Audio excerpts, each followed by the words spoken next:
আগে তৃণমূলের তরফ থেকে ঘোষণা করা হয়েছিল যে উন্নয়নের পাঁচালী ট্যাবলো যেমন রাজ্যের বিভিন্ন প্রান্তে ঘুরে বেড়াচ্ছে, তেমনি বিশিষ্টদের বাড়ি বাড়িও উন্নয়নের পাঁচালী নিয়ে পৌঁছে যাবে তৃণমূল কংগ্রেস।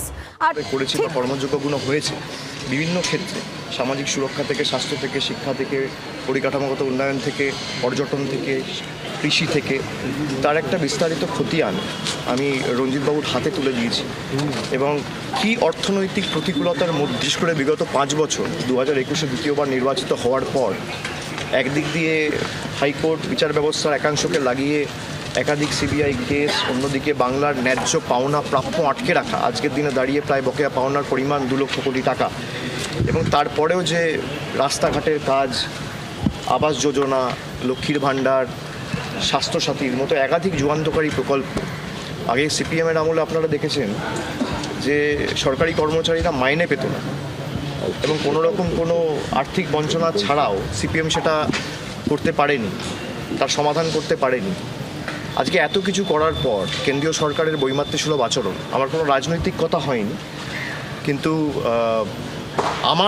আমাদের যে রাজ্য সরকারের যুগান্তকারী প্রকল্পগুলো সেগুলো আমরা বিস্তারিত বলেছি। আমার সাথে সিনিয়র মন্ত্রী মমতা বন্দ্যোপাধ্যায়ের দীর্ঘদিনের সহযোদ্ধা সতীর্থ সম্মানীয় শোভনদেব চট্টোপাধ্যায়ও ছিলেন। আমাদের বিস্তারিত আলোচনা হয়েছে এবং আমাদের যে কর্মসূচিগুলো আমরা করেছি সেগুলো নিয়ে আমি রঞ্জিতবাবুকে অবগত করেছি এবং উনি খুব অ্যাপ্রিসিয়েট করেছেন। কালকে নন্দীগ্রামে আজকে মারধর করা হয়েছে, তৃণমূল কংগ্রেসে ফ্লেক্স ছিঁড়ে দেওয়া হয়েছে। নন্দীগ্রামের বিষয় নিয়ে যা বলো নন্দীগ্রামে জিজ্ঞেস করো, আজকে কোনো পলিটিক্যাল কথা। আপনি কি বলবেন? আপনি কি বলবেন? এনাকে আমার খুব ভালো লাগে, এইটুকু বলছি, খুব ভালো লাগে এনাকে। Thank you. अब ट्रांसलेट कर लो।